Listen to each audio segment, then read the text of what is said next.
Iran's deputy permanent representative to the UN has said that Saudi Arabia is killing more children in Yemen than Al-Qaeda, ISIS and Nusrah put together around the globe.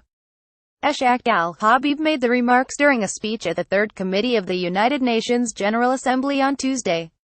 Following his text of his speech published by IRNA, the great writer and philosopher, Leo Tolstoy, once said that an arrogant person considers himself perfect.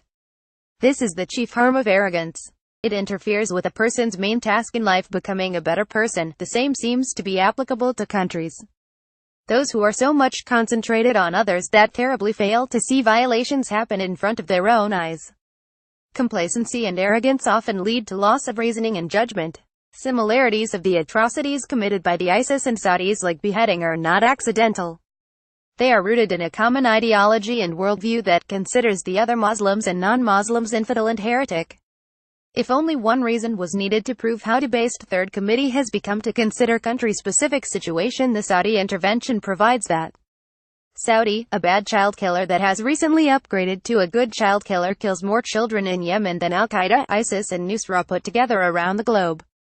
However, spending billions of dollars buying beautiful arms and Western public relation corporations cannot hide the real face of Saudi, whose money also fuels sectarianism in the Persian Gulf, Middle East and the world. Similarities of the atrocities committed by the ISIS and Saudis, like beheading, are not accidental.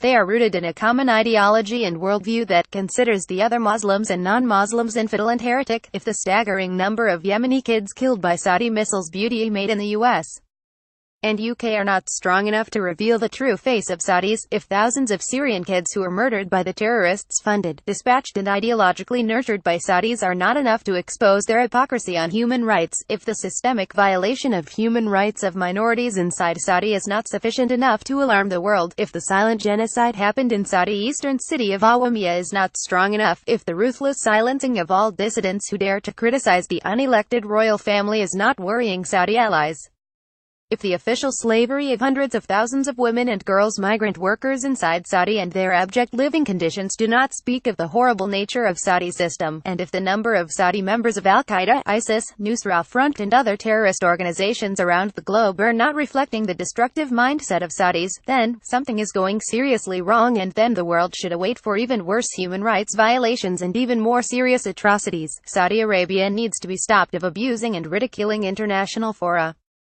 Saudi being a partner in the global fight against terrorism and intolerance is blatant mockery of humanity, human rights, justice and peace.